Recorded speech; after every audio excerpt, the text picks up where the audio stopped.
Hi, this is Cindy And Michael. from Parttimepermies, for those of you guys who don't know. Anyway, and yes, Suburban Hillbilly, you should be able to hear us, right? Um, I think we remembered to turn off the mute. It looks like it's working. Anyway, so who's in the room so far? We have your mom, who has a Ask the Chef question. Um, Suburban Hillbilly, of course. Is it Delia Cortez? I always not sure if I'm pronouncing your name correctly. Wendy is in the room. We may have a few more here watching from the background. I'm going to bet that we're colder than Wendy is in Nova Scotia today. I don't know. Canada's pretty I cold. think the weather's moving that way quickly, though. I know it's Yeah, heading towards the East Coast. I know Toronto's supposed to be really cold right now too. Claire's in the room. Hello, hello. Yeah, so we did get a big cool down yesterday with the snowstorm, and today it's still cooling down. First real snowstorm of the year for us, really late in the season. Yeah. The first 5 or 6 inches, or I don't know, six. It blew around a little bit. Yeah, so last few years we had a lot of cold and snowy weather in December, but then it slowed down later in the year. But this year it was kind of mild in December, It's pretty mild. Yep. and we just got our first big snow. I mean, we had a few inches. We had like 4 inches after Thanksgiving Yeah, in no I plowed one time. in November, Yeah. and then nothing We in got a December. couple dustings that weren't plow worthy unless you were in the city, then it was, but for us it wasn't. That's really windy, Carrie. 40 mile an hour. Yeah, we were pretty windy last night too. Yeah. I would guess we had some gusts in that range. You probably didn't see. I saw on Bubblehead on Instagram and on Facebook had snow. Mm-hmm. Bubblehead Homestead, way south. I'm not surprised. Yeah, all over the place. Um, so yes. Oh, good. I pronounced your name correctly. Awesome. Okay. Really warm tonight. Drenching rain, 60-mile-an-hour. Winds going to freeze up again tomorrow. Wow. That sounds not fun. I'd rather have snow than ice, personally. Swampy acres. So let's just have everybody, because there are actually quite a few newer people joining us. Some of you guys have joined us once or twice, but since we're talking about weather, why don't we just list what state or province or part of the world, general areas, not specifics, we're in. Obviously, we're in Southwest Michigan, so it usually does get cold in the winter. But tonight we're actually going to hit -12, and that's not wind chill. So it's getting cold tonight. I think my first year moving in to this house, it was in February. So just about, what is that? 4 years ago. 4 years ago now. We were -15 when I was learning how to take care of chickens. So that was no fun. But we're -12 tonight. So filling a kiddie pool overnight, that's a lot. So that's like 6 inches of rain at least, maybe 8 inches. That's a lot of rain. That's a lot of rain. If that was snow, that would be a heck of a lot of snow. We're saying parts of the mountain ridges from California into Colorado, they're expecting 80 to 100 inches of snow over a day or two period. Yeah. So we have Georgia, of course, Suburban Hillbilly, Pennsylvania, Swampy Acres. Oh, cool. Ohio, Texas Hill Country for Kiri, Southeast Michigan, Valerie. Thank you, Wendy.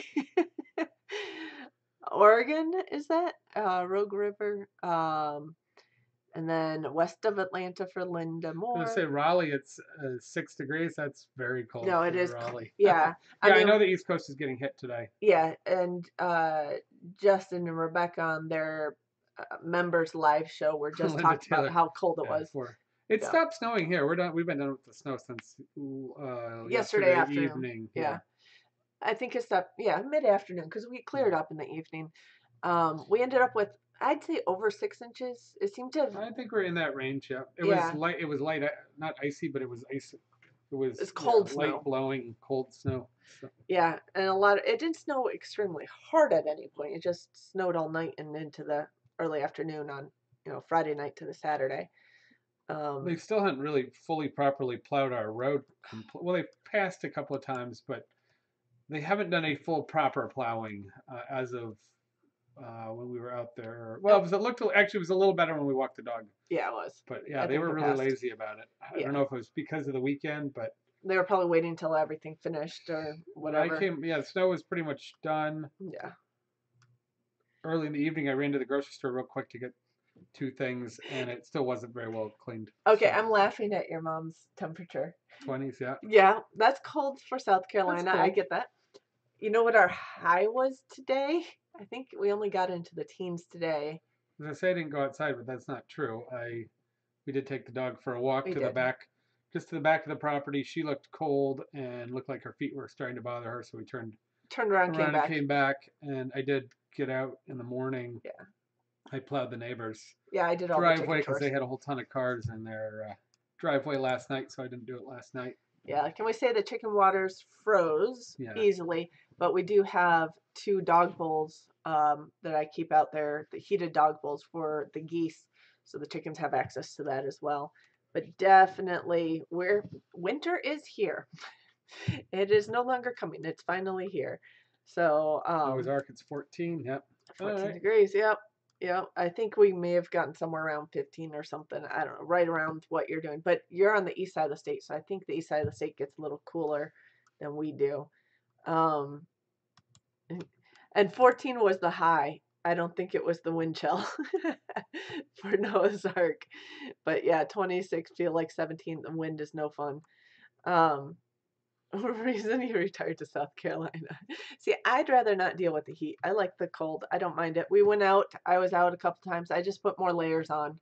So, what was it? From Homesteaders of America conference, Eustace Conway was keynote speaker, and that was what he complained about. People don't know how to dress. Yeah, he says you don't need a lot of heat. You just need to know how to dress properly. Yeah. Keep the rain off and have warm layers and sheddable layers so that you can operate. Yeah, that was. And layers that have space in between them. So he buys coats that are like 3 sizes what we'd consider too big for him, but he has room under them. What does Navi do? She's always got 3, 4, 5 layers on, and clothes that are huge because she packs pairs of pants over pairs of pants and does the same thing and sheds them off through the day when she's out hiking and foraging. Yep. So yeah. Well, yeah, Noah's Ark. It was. What did I say it was this morning when I woke up? It was negative. It was -4 or something when I woke up. And guess what? I'll go ahead and go to this. We'll talk a little bit about the greenhouse. I don't think I.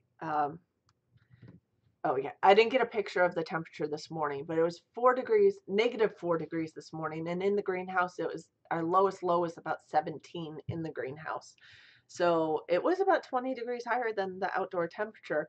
It did have a bunch of snow around the base to help insulate it, so that definitely helps. But I have a picture from yesterday when it was in the teens. Yesterday, I think it was like 15, 16 degrees, and it was 37 in the greenhouse.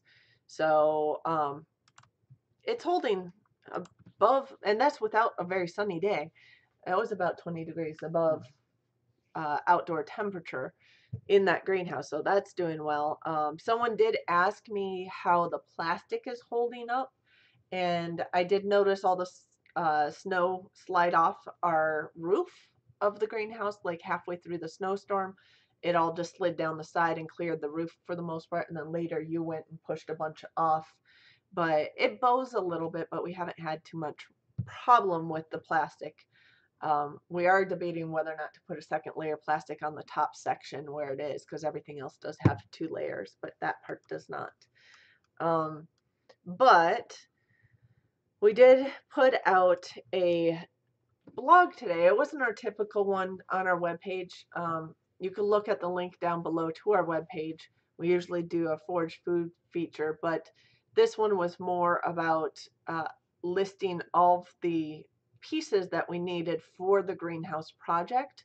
So if you're interested in the greenhouse project, I know a lot of people came over from various areas, and we had that series running.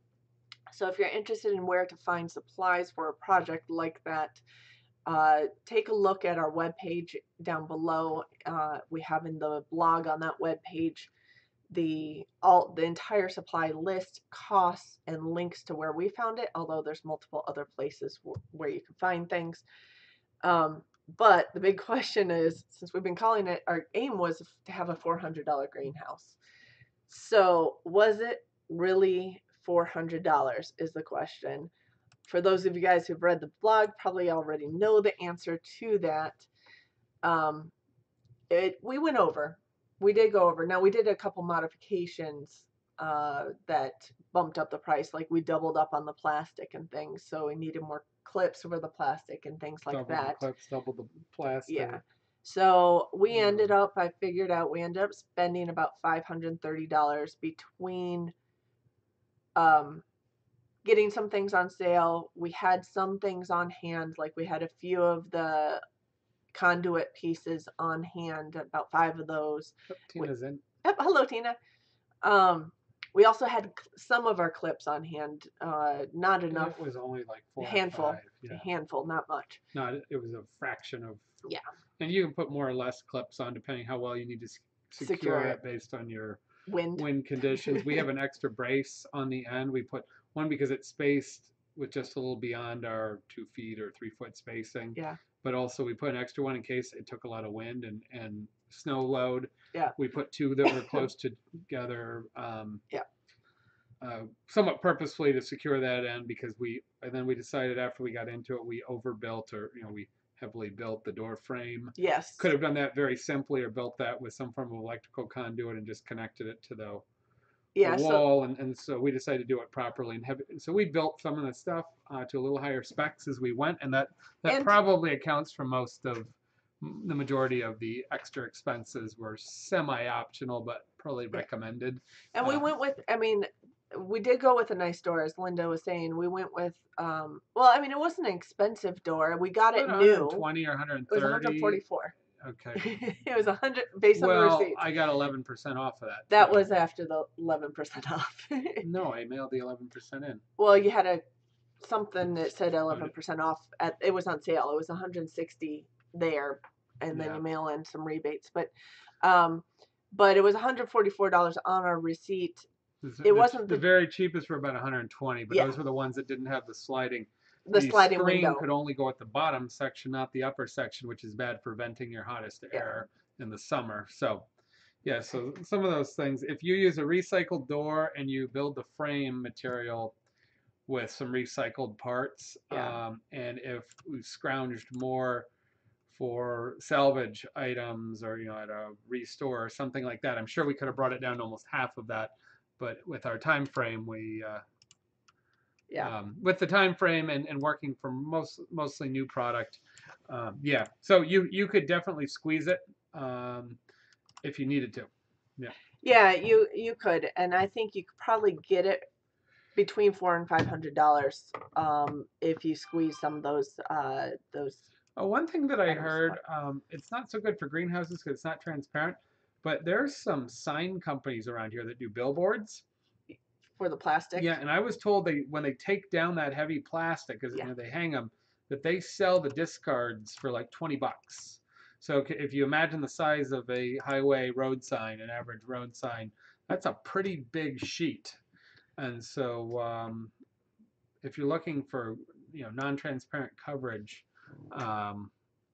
for things like spring warming of ground, or if you're temporarily going to if you're going to do a grass kill off or something like that, that's a pretty neat way for whatever it was, $20 or $30 to get some pretty large tarp style plastics. So obviously that wouldn't work for a greenhouse, but definitely easy way to get this. Our plastic, we didn't go with greenhouse plastic. No, we haven't for quite a while. No, we went with basically just construction plastic. 4 mil. You can get really thin. After you get much above about 4 mil, it starts getting pretty expensive. You can get 5 and 6 mil. I think most greenhouse plastic might be 5 mil.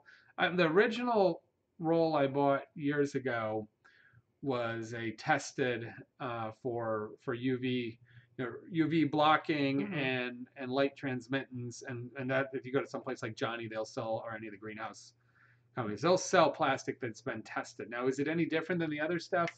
I'm not certain. What I've found over time is unless you're getting something very specialized and expensive. The regular roll plastic is pretty good, even if it loses some light transfer. And then and the thicker you get it, obviously the gray, even though it says clear, the grayer it becomes. So the thicker you get it, you give up light transfer, but you increase rigidity. So another huge YouTube channel uses it as a weed bear and mulch over it. Yeah, exactly. Yep. Or the roads they didn't like it so much.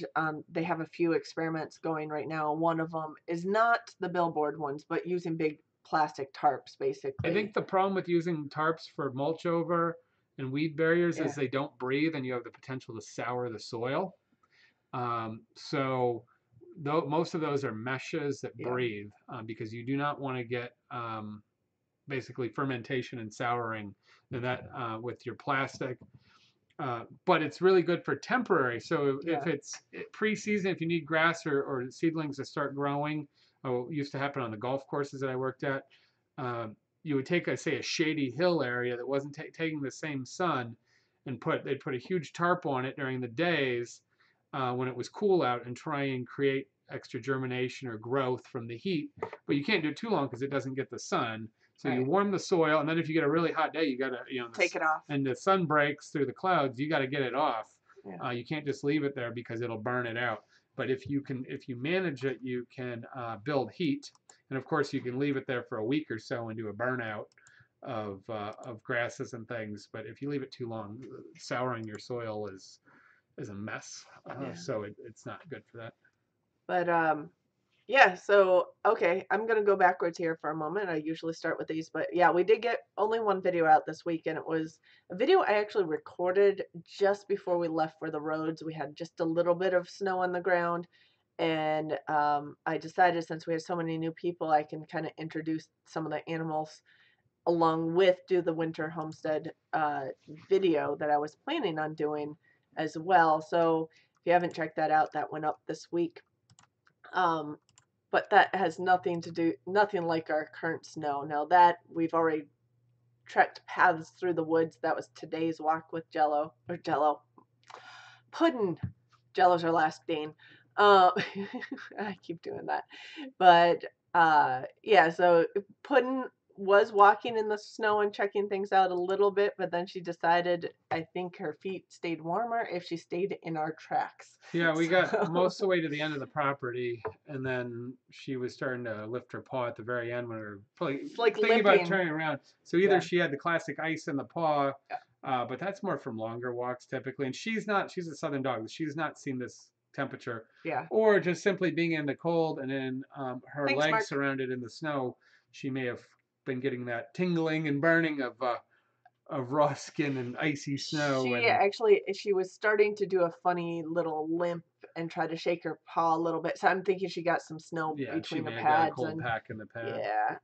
So we turned around and head back because we definitely weren't feeling like carrying her back to the house. No, she's over 100 pounds. So yeah, it's good to get her out on a walk and get her used to it, but also gotta limit it. She wouldn't respond well to the booties, which some long hiking dogs and rescue dogs, they put those Teflon booties on and warming booties. But if you don't train with those, we've never used them because we don't work any of our dogs to that level. We tried on our last Dane. We had some somewhere.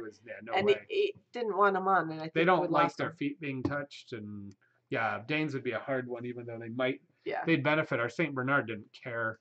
No. I know they use them on Saint Bernards and Newfoundlands when they're rescue and really long trekking, and like the sled dogs, just because the amount, or if they're doing rescue and it's like rough and possible damaging surfaces. But the Saint Bernard did not care. He'd be out in this all day long, just laying there like it was a beach. Oh yeah. Actually, the first winter when we moved here and it was really cold, our Saint Bernard was laying out on the patio at like single digit weather. Single digits. Like it was just perfectly sunny day, normal. You would think you'd think he was on the beach.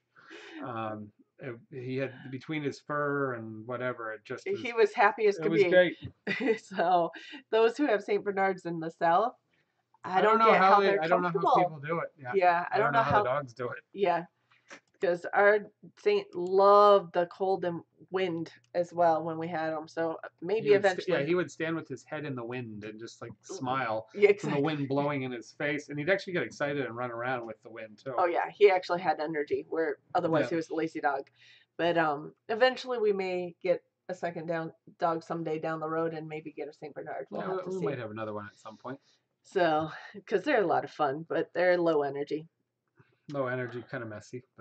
Kind of messy, kind of. With food and with water and with mud and with shedding and slobber. Shedding and slobber, which ends up on the ceiling. And yeah. Somebody in the pet store when he was a puppy says, "You do know that you will have slobber on the ceiling. You'll have no idea how it got there, but it will end up there." And we had 10-foot ceilings in our last house. Yeah, we didn't have much, but there was an occasional this or that. Yep. Definitely had to wash down walls occasionally. So yes, because they just shake his head, and he wasn't terrible, but hello, over time. Homestead in the Highlands is here from Scotland. Nice, middle of the night for you guys. Yeah, thanks for checking it out. Northern Ohio Homestead's here too. So, yeah. Oh, Roots is over. Okay, Roots and Refuge is over. So people are joining in. Welcome, you guys. Pyrenees. I was just talking to one of our friends who does lamb and poultry, organic lamb and poultry at the market, a very traditional farm. He does some permaculture stuff, and he has a Pyrenees, at least one, if not a few, Pyrenees guard dogs for his poultry. We were chatting about yesterday. Yeah. So for those of you guys just joining in from Roots and Refuge, we did not do a featured foraged item this week. I did do a blog, but it was the blog on all the items we used for our greenhouse build. So you can check out the link below. I actually may still have it stored in my clipboard here, so I'll post it here if you're interested in that. Checking the sick horse. Yeah, wow, that's a... Well, you can, in between that, we'll try and keep you awake. Oh, gosh. I hope she gets better. He gets better. A bunch of people, Kentucky, Louisiana, Arizona, North Carolina. Anyway, so next up, Ask the Chef. We have Ask the Chef questions. We do this segment every week as much as we can. And we did have, let me just pull it up, a couple posted a whole bunch of... Your mom had that question too first. Oh yeah, we posted a bunch of Instagram and Facebook stuff, mostly to my personal Instagram and my business Instagram. I did some too. West Michigan Pasta and Provisions, and then also MICRMUR, so Mick Armour is my personal Instagram, which is just food driven stuff. And then, but a lot of it is referenced Parttimepermies. I had a bunch of food things from the last 3 weeks since the beginning of the year. They've been hanging around. We're so busy. I realized stuff was backing up. I've taken even less pictures. There were more things that got escaped. Well, this is today. I realized a lot. Nothing. There were things that were out there that hadn't been posted. So I put up about 5 posts of all different food related things, including a few of the end of the butcher pictures that Cindy had shot from from the roads. Yep. It's different content from what he has. So what's in this one? That is a red wattle pork chop from the Pratt's Hog that we acquired.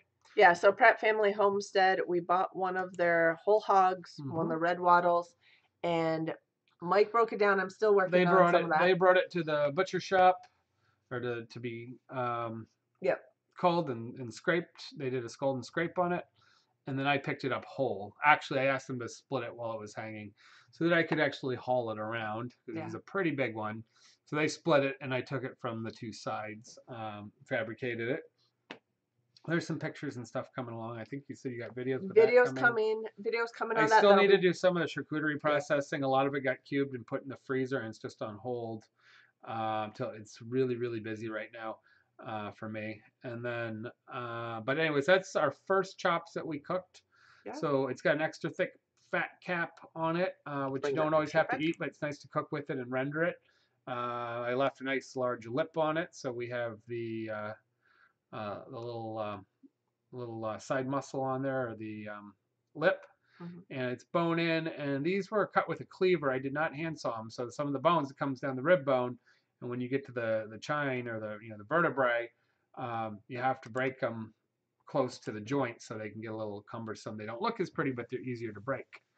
Was the greenhouse $400? No, we went over. Northern Ohio Homestead. We did end up going over. You could probably do it for $400, but we ended up spending about $530. Salvaging, yeah, we talked about salvaging a few parts, especially door items, or going to a restore, which we didn't do because we were kind of on a time. Yeah. And then we continue to build out some stuff like doubling up, double tarping, a little extra support, did a few nice things. So yeah, I have made prosciuttos. I have not made prosciuttos recently. One is hanging areas, which sometimes I have and sometimes I don't. I would sometimes hang in the basement. Our old house worked pretty good. I don't, but I don't hang here partly because I have business stuff going on and it's fairly well segregated, but I don't want, when I get inspections, to have, I'm not a meat processor, so I don't want to explain that. The other, we have a commercial kitchen. But the biggest reason I don't make prosciuttos or, you know, American style country ham is they're very salty and they're large, and it's a wonderful idea in principle.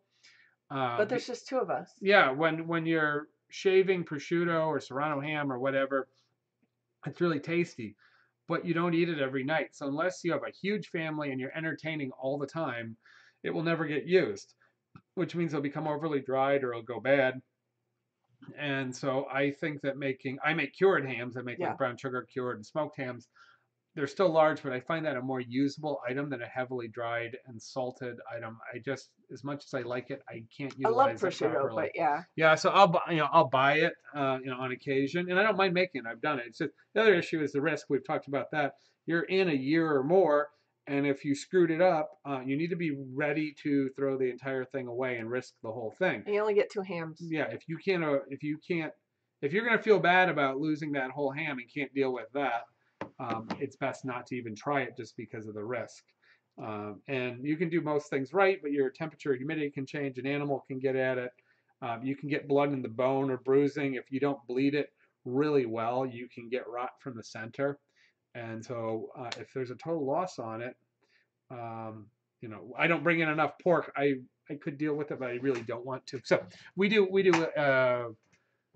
brined hams and smoked hams and things like that. I'd like to see some dishes that use unique pastas and make suggestions on how to use them.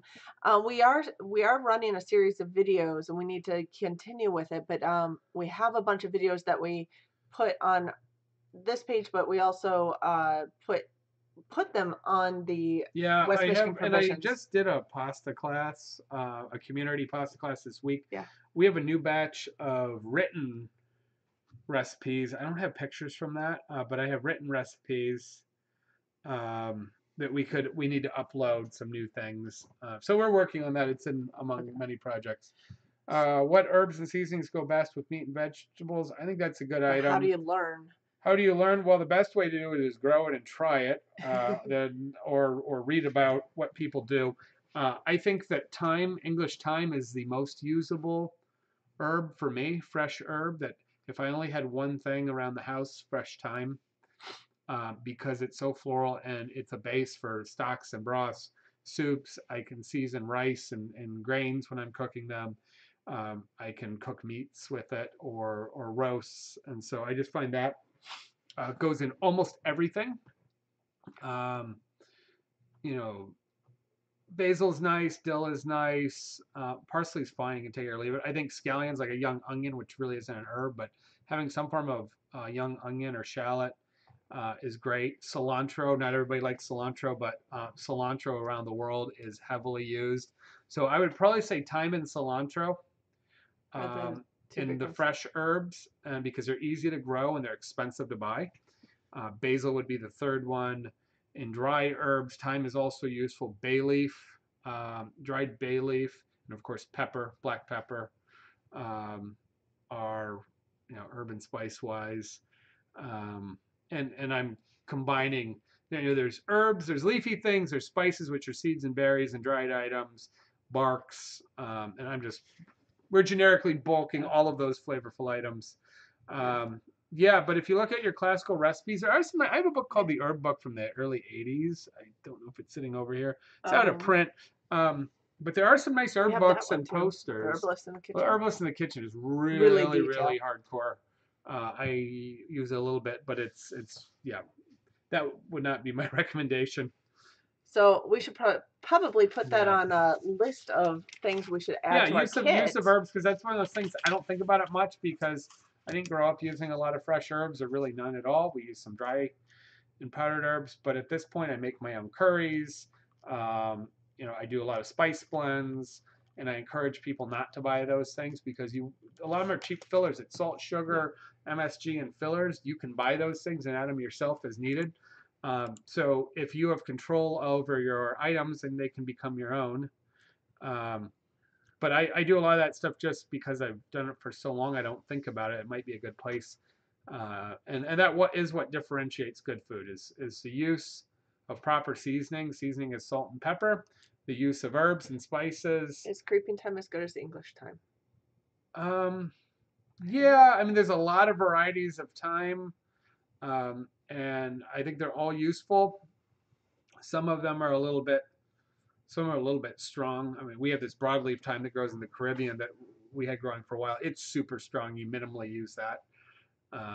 Keeps the bugs away, we found out. So homestead in the Highland, some of the herbs will keep bugs away. So interplant it around your vegetables; it'll help them out.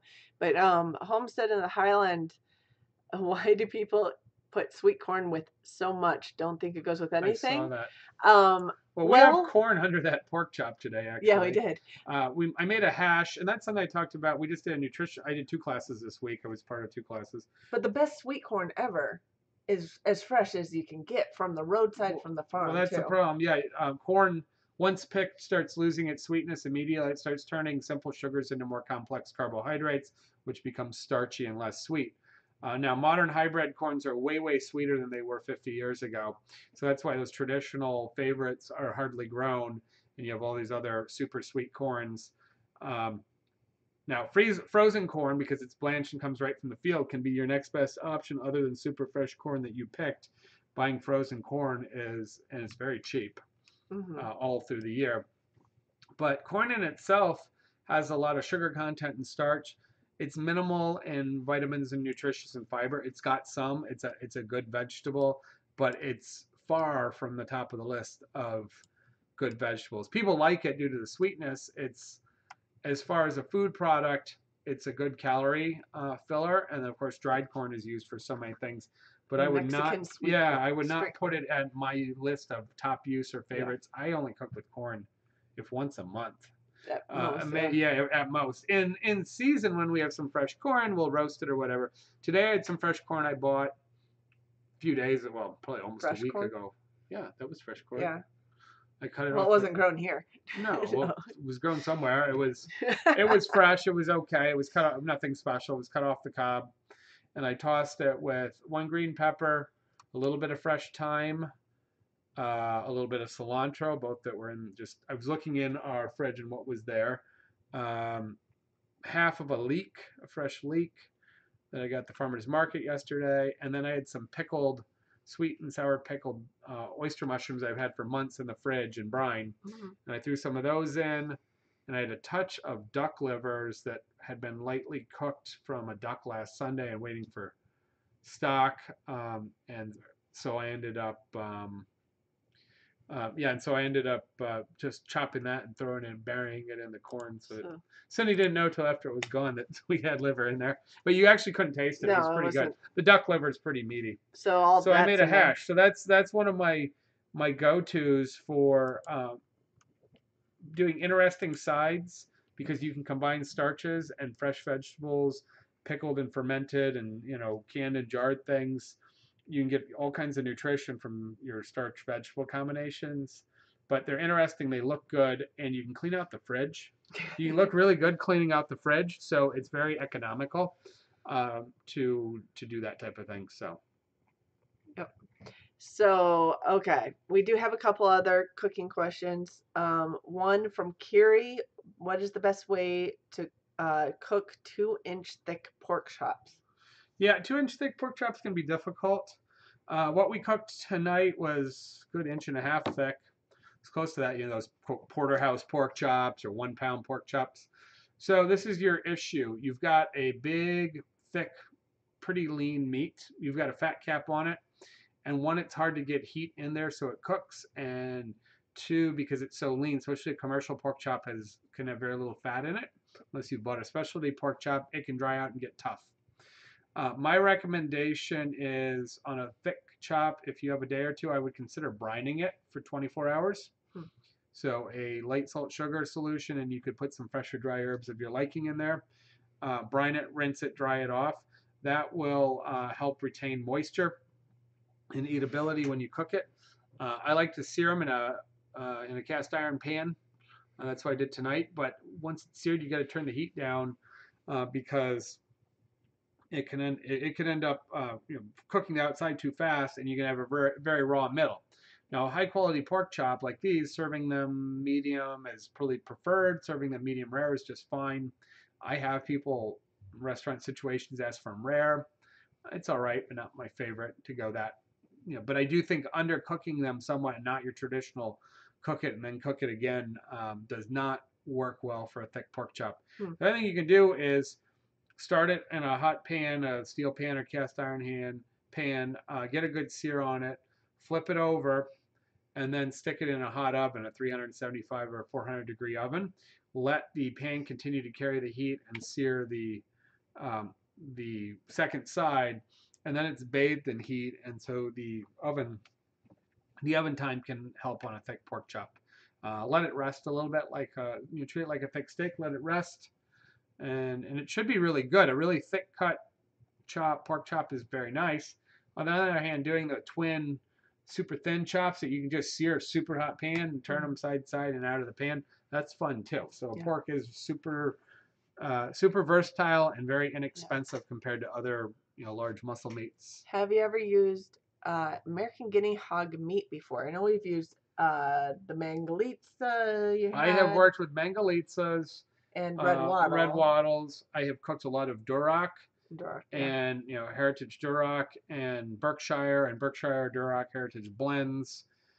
Guinea, I'm not sure, but we're going down to the roads in March, the beginning of March. So we will be. I think we're doing 4 hogs down there. At least 2 are American guinea hogs. Yep.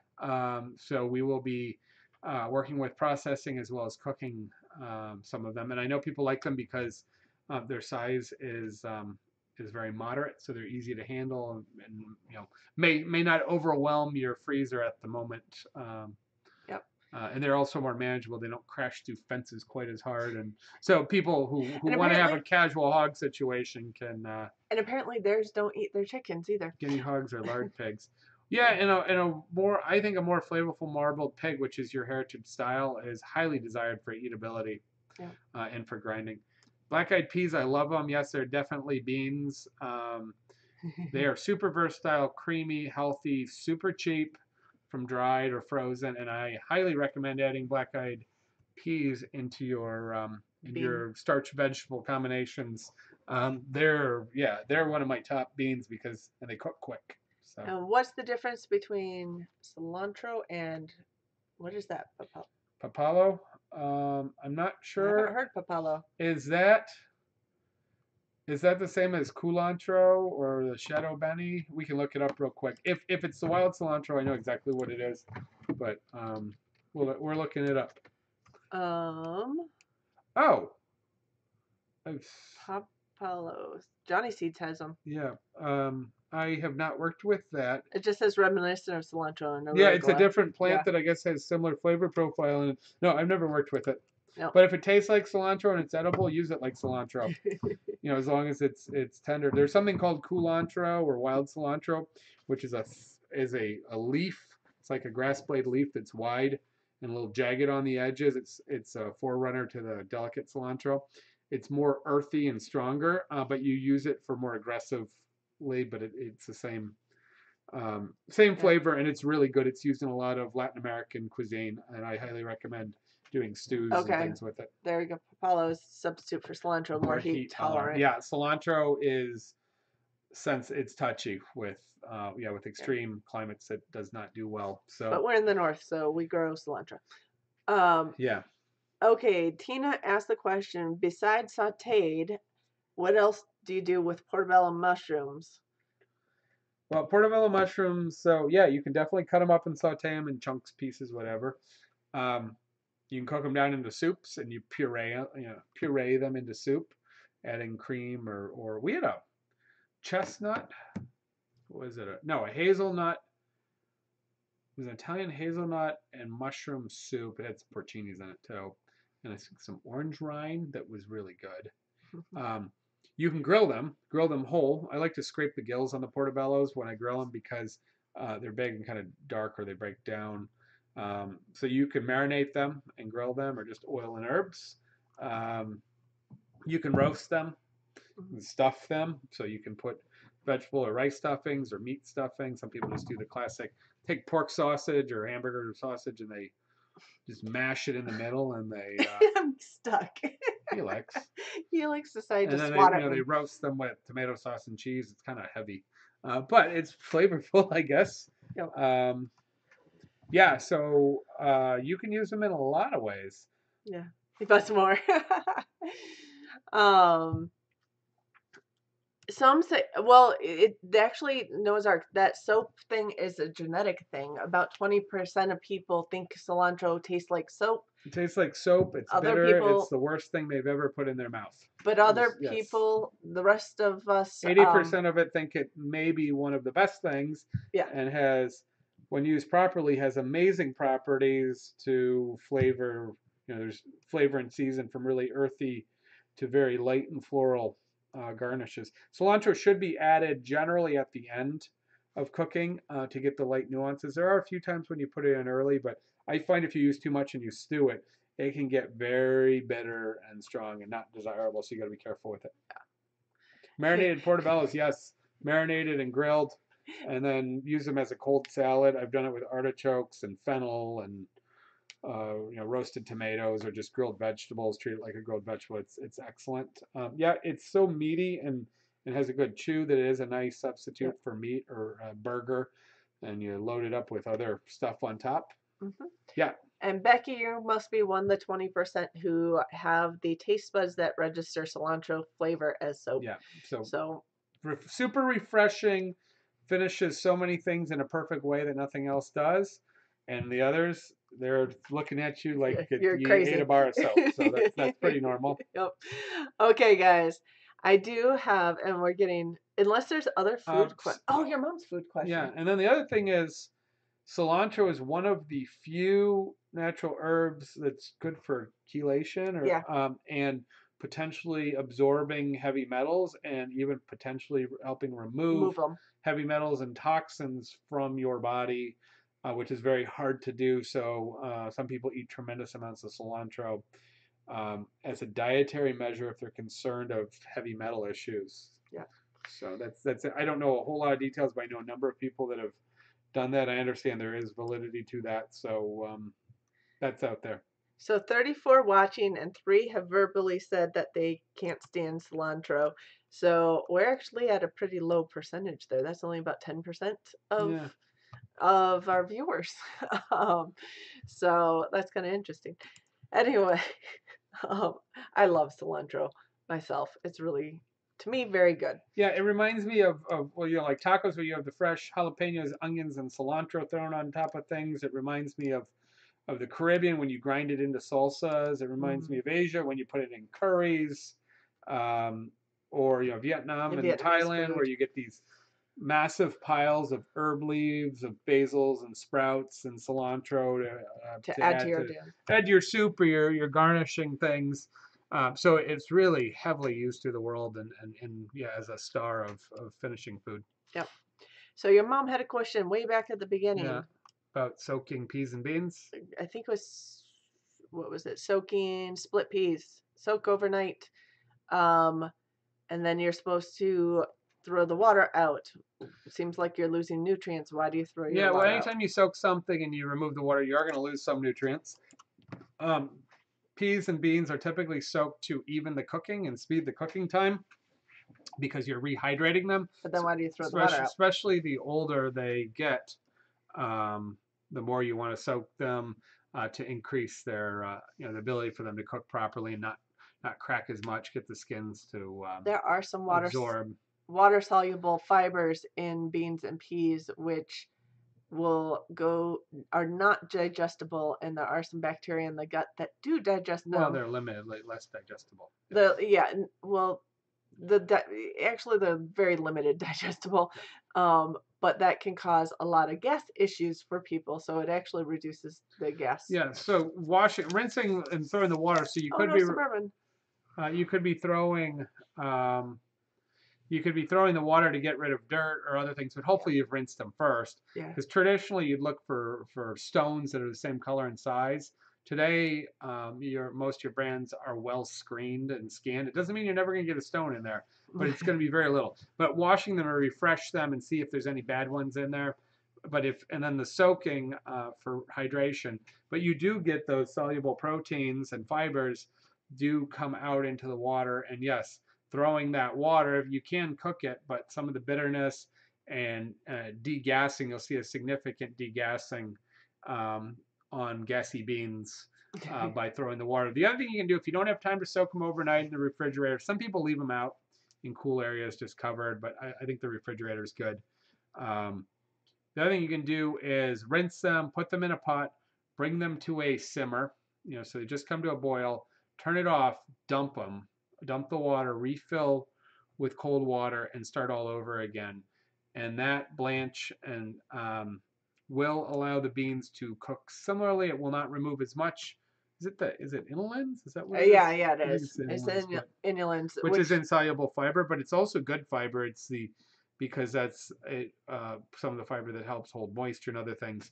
But so you can remove some of that, and you can increase the cooking by doing that simmer and throw to speed up your bean cooking, but it will not be as good as doing an overnight soak.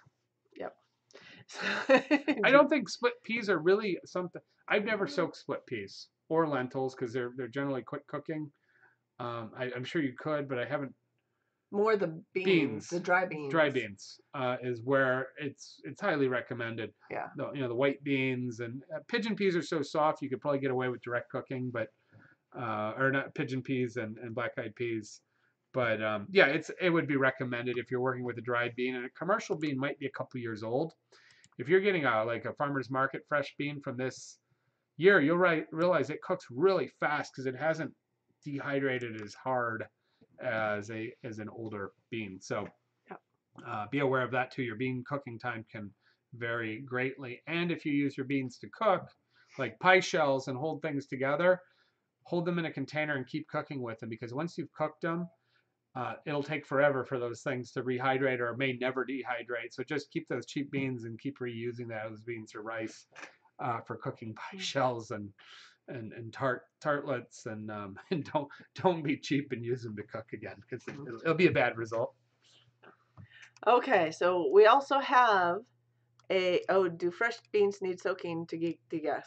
I don't think they have the same problems. I don't know. I guess I eat some fresh beans. Seems like by the time you shell them, it takes so much work. You kind of use them I tend to use them in a melange of other fresh vegetables. So I'm making a hash, or I'm adding squash and beans and things together. And so I'm not eating as many. But that's a good question. If maybe they may cook out easier because they release some of those things. But I don't know. I don't think typically when you shell beans, they're usually you pretty much go and just cook. No, that's not true. Some of them. Any of your dry beans could be cooked as a shelled bean prior to drying. I know some types you do that more often than others, though. You do, because there's ones that people like, but the one thing that throws people off is a flageolet is just a matured green bean. Yeah. It's the seed pod it's the seed from the pod of a regular green bean. Everybody's like, "Ooh, they're French flageolets," and I was like, "Oh, I wonder what the flageolet is." It's a green bean that's been matured, and so you can get them at the immature stage where the shell pod may be edible and desirable, that you can eat it raw or cooked, or have to destring it, like peas and beans. You can eat the bean fresh when it's maturing but soft and is cooked, or you can dry them down for storage and then rehydrate them and cook them through the year. So but there's no reason you couldn't cook a fresh bean before drying it. Someone asked him, okay, that was just way too funny. Had black peas only once tasted like dirt to me. That was white picket fence. Green Raven did have cilantro You in might have. it. But he goes, white picket fence, she said that I love cilantro, so it would only have helped. Maybe there was dirt in it or something, or maybe they had like chicken liver or something mashed into it. I don't know. Yeah. Black eyed peas are creamy and they're fairly mild, and I find them really flavorful. And I don't associate them with a really heavy dirt flavor. So I think you got a bad batch, and I would buy them canned because there's no harm done. Canned beans are great. They're really cheap. Try them canned in water, drain them off. If you like them, then maybe think about buying them dry and going to more work on them. Yeah. Oh, and the one other thing is if you put epazote, the Spanish herb epazote, while cooking your beans, and you'll find that in your local bodegas and ethnic stores, fresh. Sometimes you find it dry. That can naturally help release gassiness when cooking gassy foods, vegetables, beans too. Okay. So we do have one other thing we have to do tonight, and that is what we announced on a video a week ago that we were going to do a giveaway. So, and that we're going to give it away tonight. So what we are doing is, this is in thank you for everybody who's new to join us, those of you guys who've been around with us for a while. We are actually giving away a booklet that Mike wrote up on homestead beef butchery. This was made for the Justin Rhodes workshop, but also as a supplement, but also can be used on its own. Not just for anyone who's raising their own beef, but those who want to buy a side or a quarter from the butcher. Yeah, I think it would be ideal if you're somebody who likes to cook a lot of beef and wants to actually fabricate some of the larger cuts.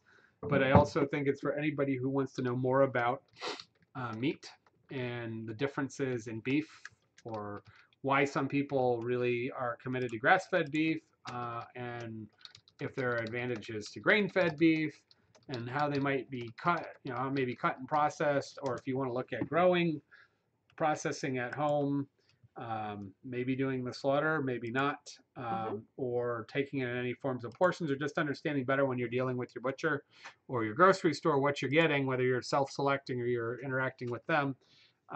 So it's sort of a technical manual, but it can go beyond you expecting to have a cow on your property or steer and be turning it into hamburger all by yourself. You might go that far, but right. I'm not necessarily expecting that. So yeah. So what we will do, and I'm working on pulling it up, we're going to do a giveaway. Let me make sure it's working in the browser window. And we're going to send a PDF of it. Yep, we'll send a PDF copy of this, and I'm going to make an adjustment here. I think that pretty much makes it eligible to go anywhere in the world where it's legal to send a PDF. Yep. So we don't have to worry about doing a mailing. It's coming out. It's being released, I think, tomorrow. There it is. Justin Rhodes is doing some stuff with it, but I've solely written this, and we're co-sharing some aspects of this class. But this is the manuscript. It's about 70 pages. It's grown. Yeah, I mean, there's some title pages and stuff, but it's about a 70-page packet. Yep. There are very few templates and pictures. We might actually add some stuff at some other point. So it's mostly content. And the biggest thing is it has a ton of resources of my favorite resource books. Sometimes we talk about them here, but for cutting beef and meat and handling cooking meat and things. So where I delve into the details, and a lot of it was just taken from my experience. It's not heavily reference driven. It's things that I just know from doing these things and training through it. Yeah. So it's my opinion or my experience level, and they're not completely fully fleshed out in every category.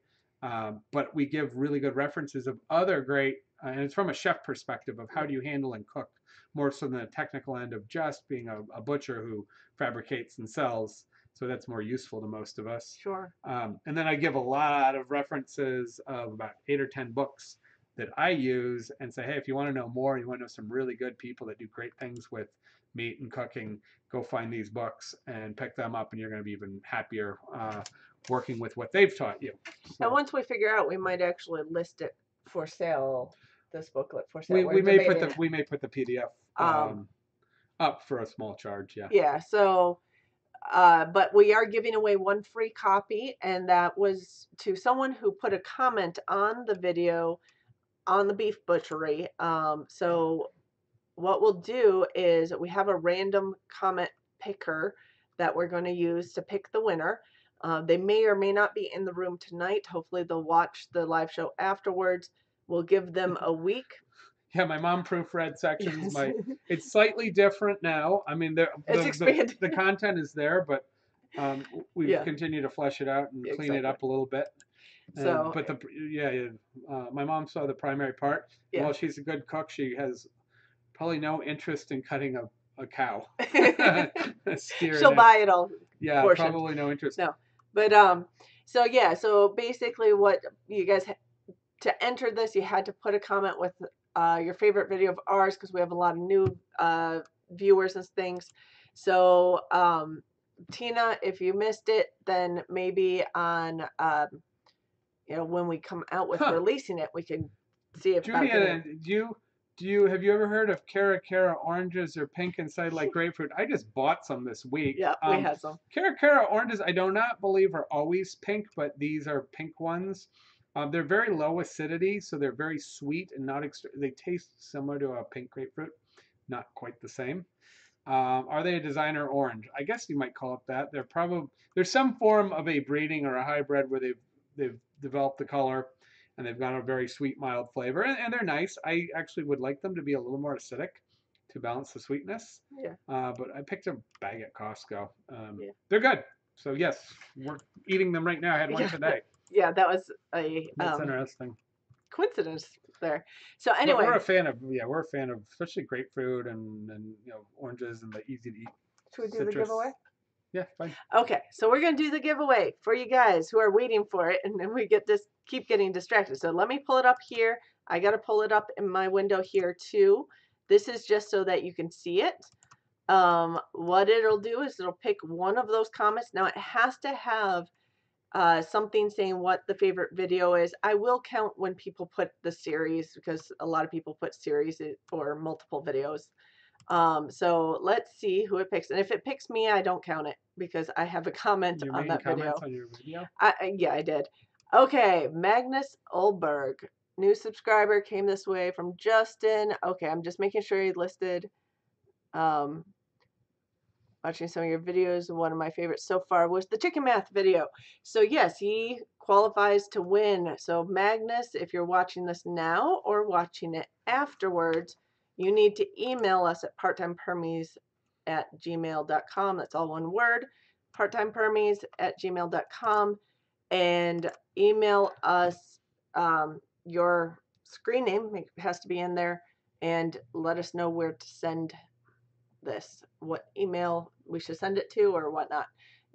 So congratulations to Magnus Ulberg. I'll transition that one more time so anybody looking, that's the winner. Should we do one more giveaway of people that are here tonight? We could. Would you guys the same thing or something else? Well, no, the same thing. Okay. So you guys create a different credential for. The only thing is I don't have everybody listed.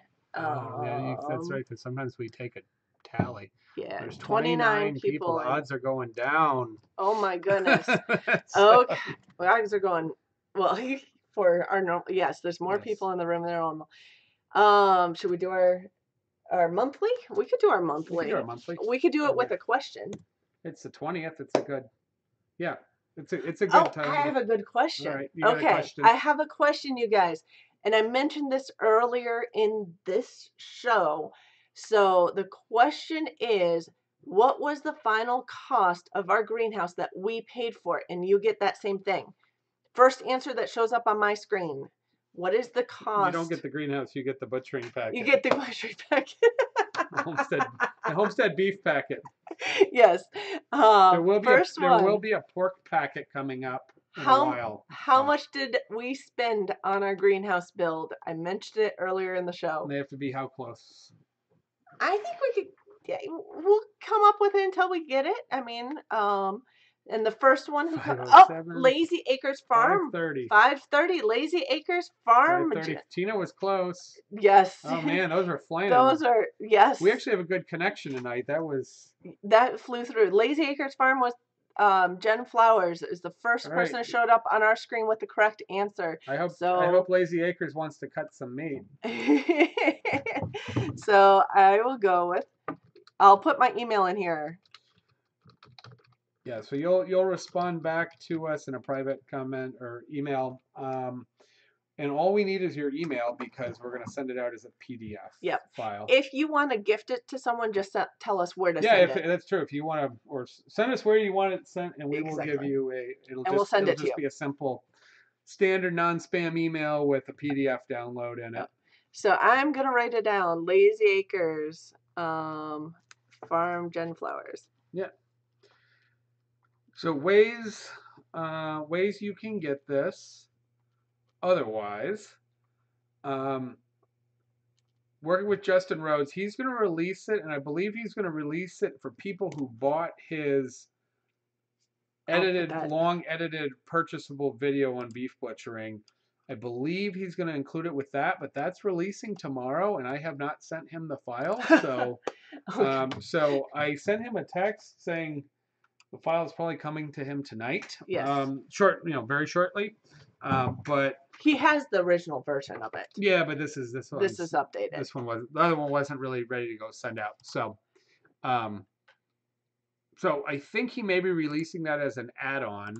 To buying that video. Now, it may go up on his site or our site as a side item also, but it probably will. It's just the final details and timing on that are shortly out. We'll know soon. I'm trying to pull up the affiliate link, and I'll put it in the chat here. So I don't think I saw that. There we go.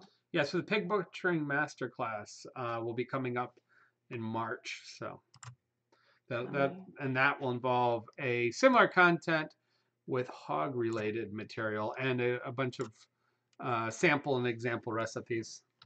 Okay, so I'm linking in the Gumroad account, and I know there's a delay on the video aspect, so it probably just showed up for you guys.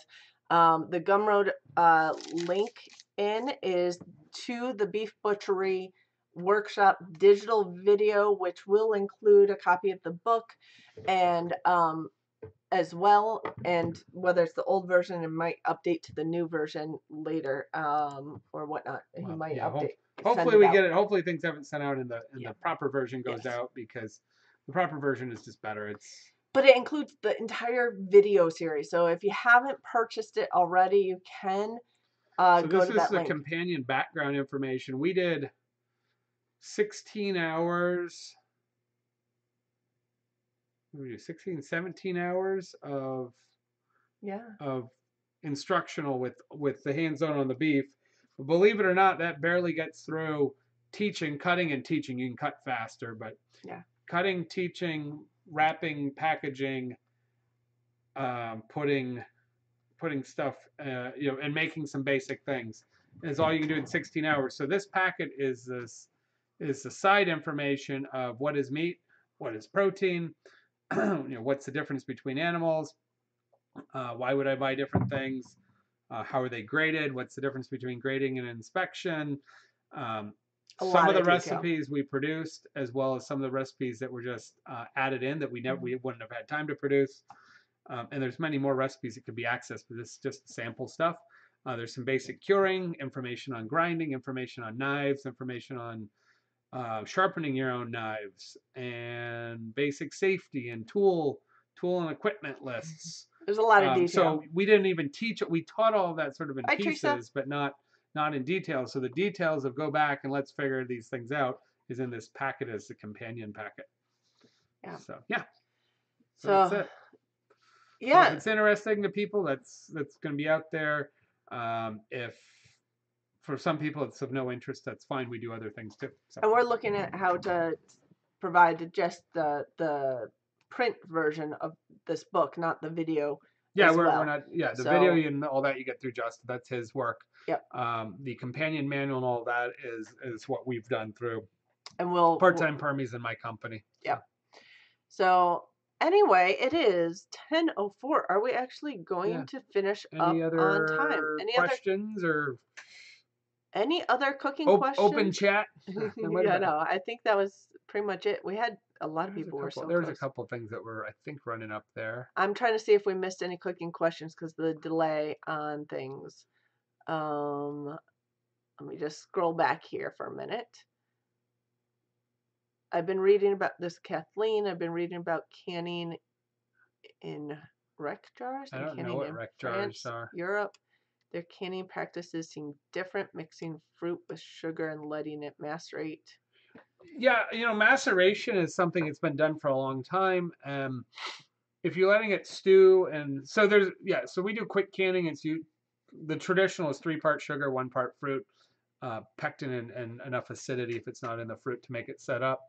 Maceration allows the cell structures to break down with sugar syrup, sometimes some spices or flavors, and then it allows it to, so you get tenderization, you get penetration of the sugar into the cells, so it does change the structure. The other thing you can do is make jam. I work with a Russian chef, and we would make compotes. So you have jelly, which is strained juice only. You have jam, which has pieces of fruit in it, large or small chunks or pureed, but it's pretty much whole fruit. And then you have compotes, and compotes are more chunks of large fruit and whole pieces of fruit.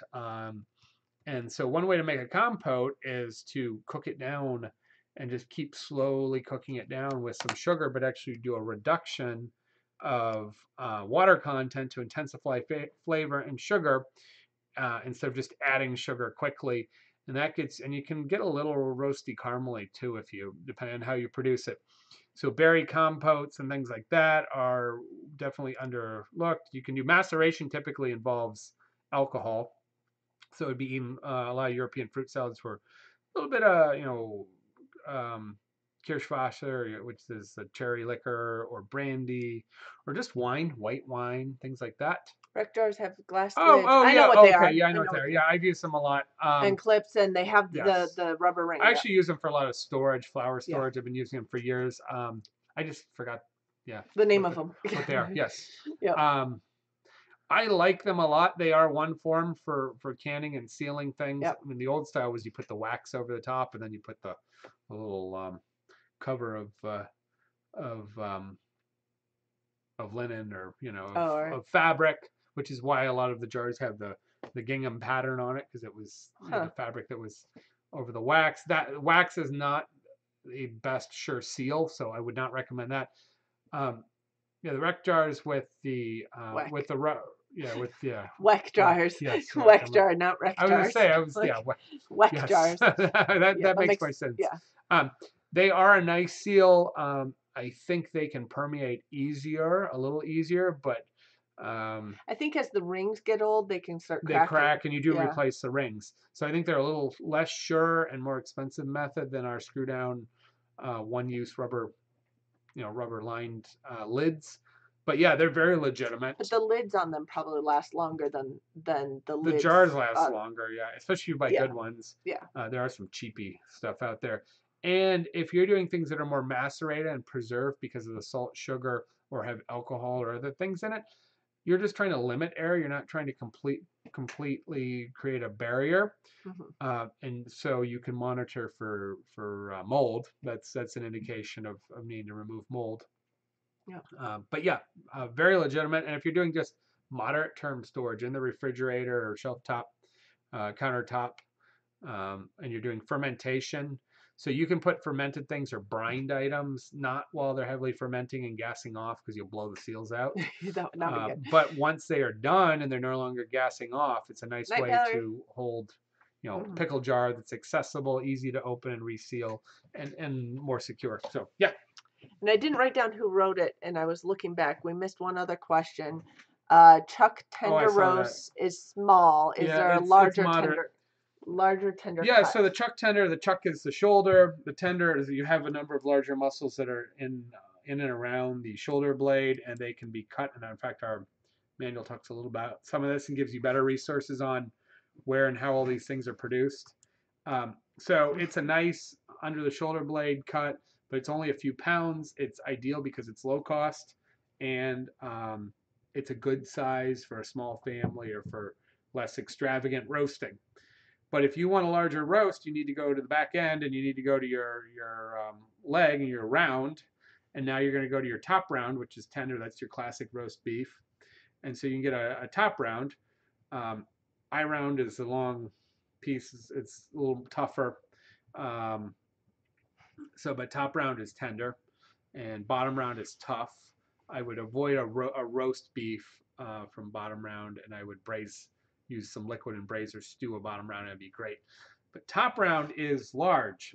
That cap is large, but it doesn't mean you need to buy the whole thing. Frequently, they're cut into London broils, so like 2-inch thick slabs, or 1-inch thick slabs. But you can get them cut in like 4 pieces, and they sell top round roasts, which are maybe 5 or 6 pounds, because they're only a quarter of it. So the only time you do a whole round roast is probably if you're in a restaurant situation and you're roasting for a lot of people. Top round is more expensive than your other rounds because it's tender and more desirable. It's a little more expensive, but that is your next larger size, and my highly recommended to move that direction. Yep. Okay, any other cooking questions? You could also do a sirloin roast if you want to spend real money. Get a whole boneless sirloin. Roast that'll come out great. There you go. Unless there's any other cooking questions, which I know there's a little bit of a gap between the video and the chat from our end, but we probably should wrap it up tonight because we are past 10 o'clock at night, although oftentimes we do go. I keep my coffee in a weck jar, by the way. Been doing that for years. Oh yeah, you do. All of our flour and coffee and all that. Yeah. Been doing that for years. Pretty much the same ones. I've only broken 1 or 2 of them. Very few have broken. Yeah, no, they're good jars. London broil. True London. So that's actually a good discussion point. True London broil was traditionally top round, thick cut slabs. It could be grilled, crusty and nice on the outside, and still maintain fairly rare, medium rare in the middle. And then you slice it against the grain. You cut it against the grain one way, and you slice it against the grain the other way, and it's really, really meaty and nice. But top round is a little more expensive, so a lot of people use flank steak. Flank steak can be called London broil. That's common, but flank steak is much more fibrous and thinner, and it cooks faster, and I believe it tastes totally different, and it chews different. It's a nice alternative, and I don't mind London broil being called both, but my understanding is True London broil is thick slabs of top round, and that is awesome. It's so good. It's also good, and when everybody's grilling flank steak in the summer and doing stuff with that in the summer, people aren't buying those roasts. Top round prices go down, so it can be more affordable to run London broil in the summer since people don't do it anymore. Whereas people in the winter are trying to stew it and roast it, and the prices go up, and the flank steak prices go down. So thanks. We have no fire in our fireplace tonight because I don't have wood inside, which we need to get, but it's harder to get through all the deep snow. Oh yeah, we are out of firewood since last night. Yes, it's only across the other side of the house. It's just. But we do need to go out of the garage and get it. Get it, and it's through. It's under a canopy, so it's not snowed. No, but it's trying to. I have a wagon that I pull over there, and pulling that through 6+ inches of snow is hard. Yeah, cut up in tacos and stir fries. It's a little tougher, so So I go with skirt steak, flap meat, or inside skirt steak, flap meat, tri-tip are my top 3 or 4 or whatever that counts out to, and then flank steak would be my next my next beef taco item if I'm doing whole muscle. Did I miss a question by Tina? I'm not sure what that was. I don't know. Let's bounce back. I'll see if I can find it. One more question. What is the best way to dry rosemary? I gave 10 plants a haircut. Hang it up and just let it upside down. In a place where the humidity isn't too high and you don't have real strong winds, it'll take care of itself. You could do it in front of a fireplace, like along the mantle. It's nice and dry over there. It is warm. As long as it's not too close. Do you think about the resins in it as they can, if you have too much wind or too much heat, you can start to lose resins. So it's and that's what happens when herbs get old. Those oils and resins would you want to maintain them on a real nice fragrant But plant. that's also why you hang them upside down, is so the resins go from the stems down into the leaves too, Hmm. and they're actually supposed to concentrate. I haven't read research on it; it's just Yeah, what I've heard. rosemary But dries out. You can do it on a dehydrator, of course, mhm. or in a turned off oven with a gas pilot light Or you or can hang whatever. it in a windowsill that's not open. But yeah, Yeah, generally it will dry itself without molding because it yeah, and does super well. And um, the needles don't fall off very easily. no. So it's an ideal, and because it's a really hardy resinous herb, it's one of the herbs that works very well dried. Whereas like dried cilantro, by the way, don't buy it. It's junk. It's useless. Dried parsley, useless. Yeah. Dried chives, useless. You You know, want buy those them fresh. fresh. They're too expensive. Yeah. Grow them fresh.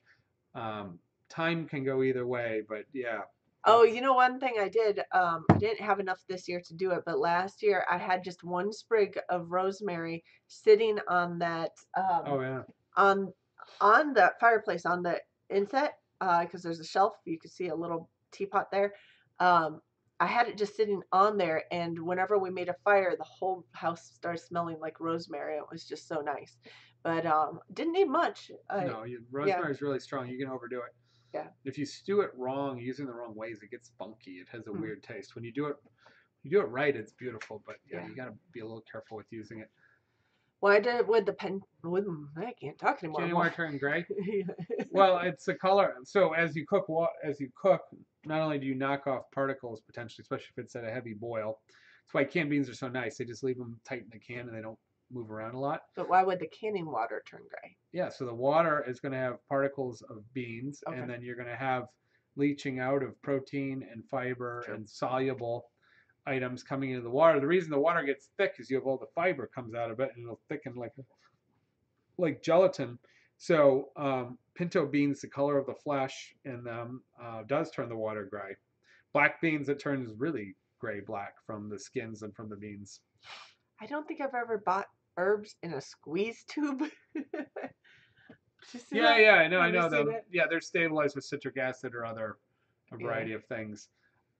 They're okay. I find that they're overpriced, and I find that while they're better than a lot of things, their uh, their flavor isn't as good as fresh, but it's not terrible. You can buy the frozen tubes and the frozen stuff. That's pretty good. And you can make your own ice cubes of puree. Hmm. So you puree it in a blender with a little water or whatever, and then you can freeze those cubes. And then you can throw them in a Ziploc bag so they don't freeze or burn, and you can pull out cubes of your own. That's cool. So it's not a bad option. I think it's overpriced. It's a nice idea, and for the people that make it, it's great. But I don't find it a great substitute. I don't use it professionally. Um, but at home, depending on your use level, and they will go bad at some point, but depending on your use level, it might be a good option. Hmm. Yeah. Yeah, rosemary roots very easily in water, so you can start some indoor plants if you want to. That was from Suburban Hillbilly. Garlic gets fermenty and weird. The garlic paste can't stand it. Yeah.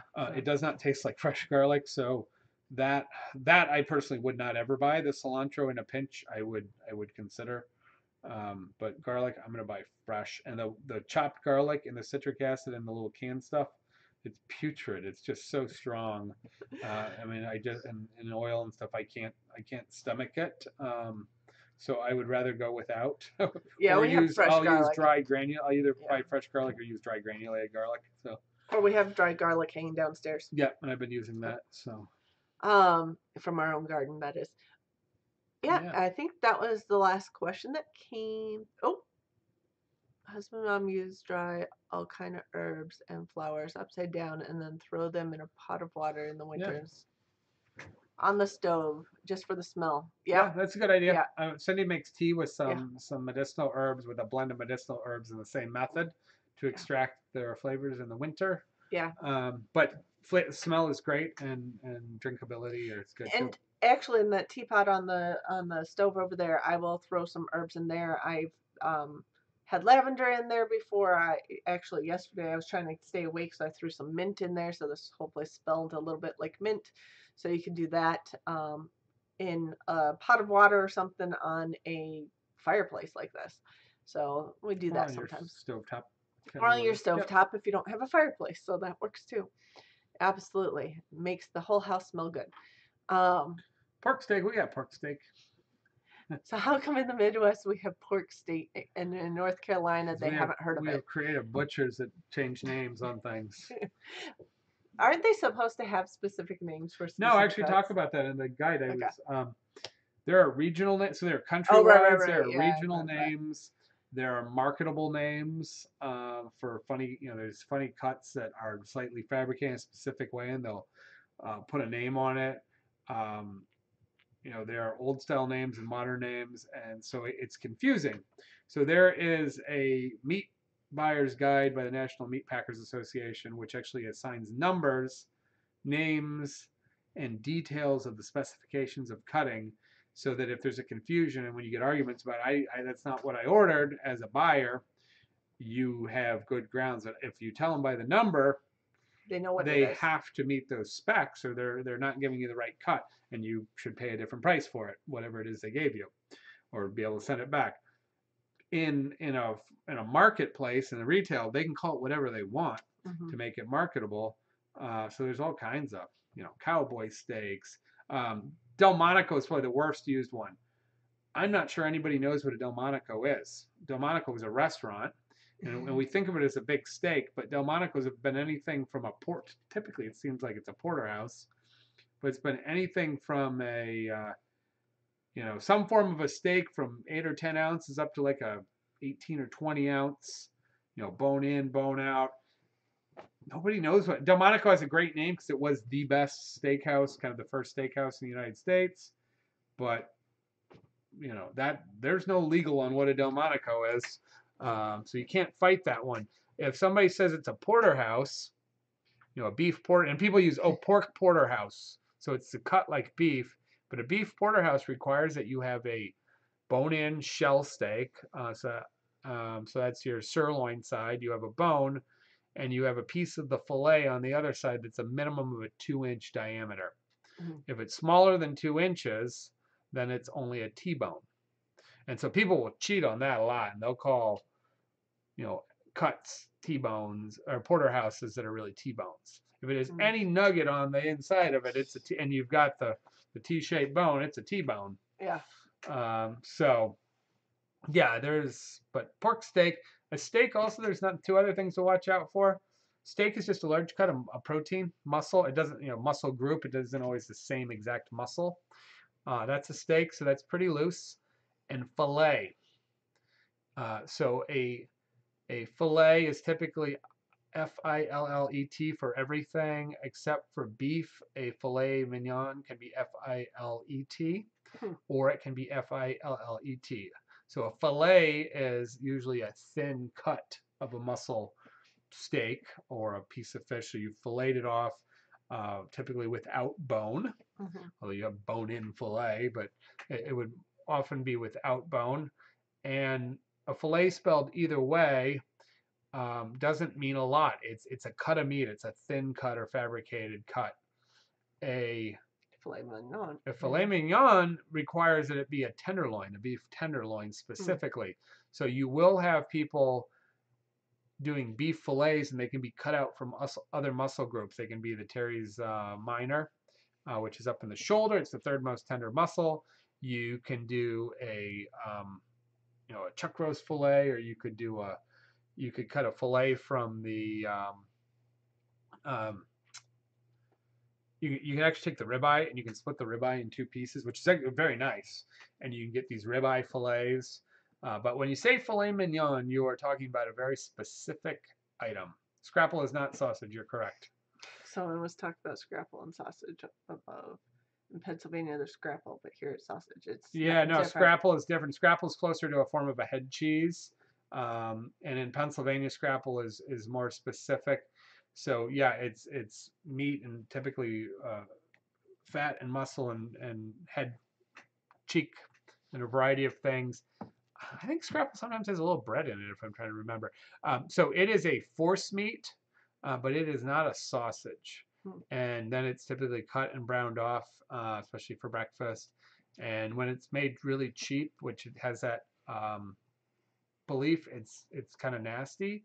But if you get properly made scrapple, it's really good. And you could treat it like a breakfast sausage, but no, I would not call it a sausage at all. It's more of a Hi, terrine. Joyce. So yes. Someone's joined us, and we're about to close up. I have some very famous chef friends that did scrapple demonstrations in Pennsylvania that were working at like the Hershey Hotel, some older chefs, and grew up Pennsylvania Dutch Amish country, and scrapple is cheap stuff in the low budget grocery store. It may not be expensive, but it's really important how it's made when you're talking about Pennsylvania Dutch Amish community, rural living. Don't mess with the scrapple. No. Yeah. And it's probably a German. I mean, it is a usable for your extra meat parts, but yeah, it's a European tradition. Yeah. It's not a wealth tradition. It is a poverty tradition, but it's not junk food. It's good food. It can be a little fatty. It's got a good amount of fat. Yeah. Okay. Yeah. So yeah. Your father ate scrapple, but then he also ate tripe. I like tripe. I like Italian tripe and Mexican tripe when it's prepared well. Yeah. And then you have the Dominican style. So you have it Italians do it either in brown sauce like gravy or in tomato. Spanish style, you frequently do it in soup, and so sometimes in a broth, or a lot of times it's in a spicy tomato and chili broth, which I like. And there's beef tripe and pork tripe. Beef tripe is when soaked and washed, and it stinks when it cooks, but it's got a little flavor to it, but it's not extremely strong when prepared properly.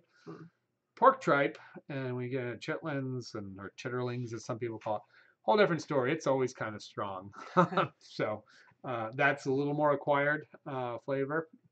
But yeah, the Italian style and the Spanish style and tripe soups, and then they do it in Spain and Brazil and all over.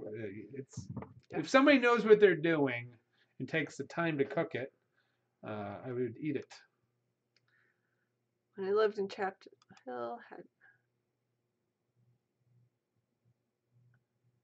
had many that displaced northern scrapple. Yeah. Scrapple is kind of specific, I think, to Pennsylvania.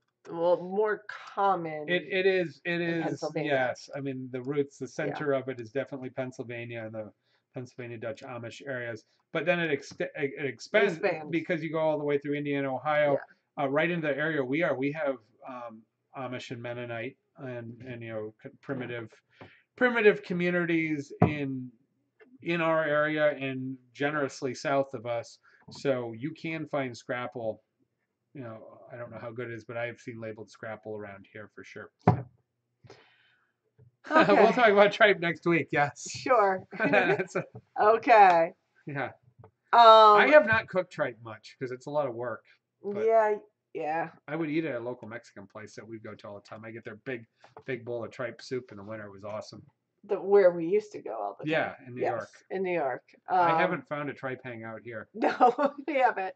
Good Italian and a good Spanish place. I don't. There's a few, but I just haven't. I haven't been led to one. Okay. Bad chitterlings. They always smell bad. I can't imagine when they go bad what they smell like. They must be absolutely horrendous. Yep. They talk about a toxic mess. Oh my gosh, that's. Ugh. Yeah, I don't want to know about that one. Okay, guys. All right, we really gotta go. I got work to do. We will be on next week at 9 p.m. Eastern Standard Time. We need an email from. We need an email from Lazy Acres Farm, and we also from Magnus, right? From Magnus. Ehrlich or Oldberg. If we can say it. So I'm going to write those both down. If Magnus does not get back to me with an email within the week by next week's live show, then we will redraw it. If we can't find out how to get a hold of him, and preferably he get a hold of us, Yeah, exactly. So, no, we'll repost he has to get a hold of us. Yeah, we're not cheating anybody, but you got to get back to us because we got things to do. So, yep. So we will see you guys next week, 9 p.m. Eastern Standard Time, for another awesome live show and fun chat. So good night, everybody. Yeah, we'll put tripe on the list next week. Okay, we'll do. Carrie says there you got a lot. Okay. Take care. Bye-bye.